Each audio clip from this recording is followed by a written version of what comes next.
I think a lot about one moment some years ago when I was new to this work. We were registering voters in an assisted living facility, and I was registering a woman who was 88 years old.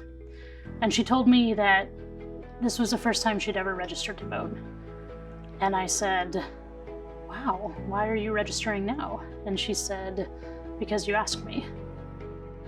Montana Women Vote started as a coalition over 20 years ago.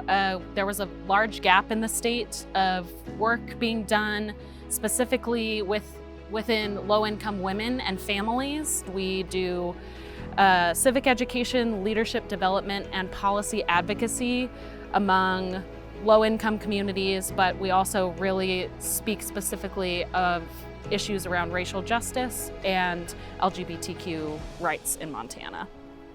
Giving people power and helping them understand how to use it, and really in a democracy like Montana especially, it is voting.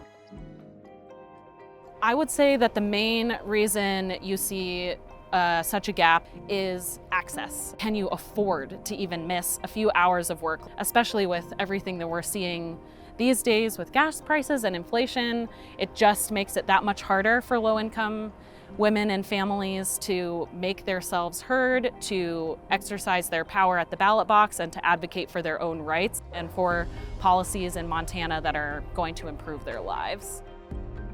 Sometimes it can be slightly scary or intimidating not knowing who to vote for.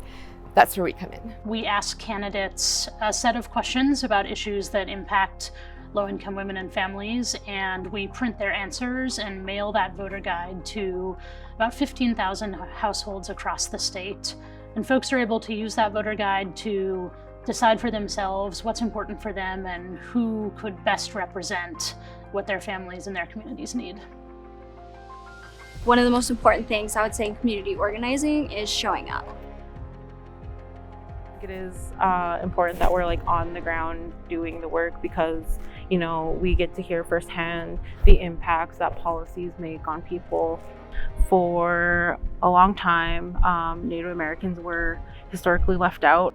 It was a really hard fight for us to just get the right to vote. Found it really, really helpful that they were out here and I was able to run into them and get my voter registration up to date, change my address.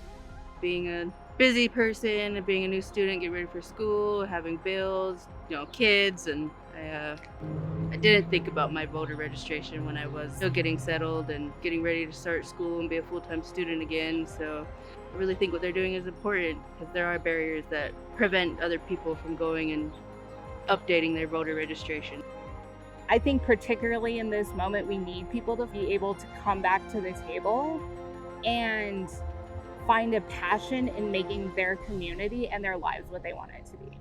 One of the really unique things about Montana is that races here are won or lost with a handful of votes. The more of us that vote, the more we can change.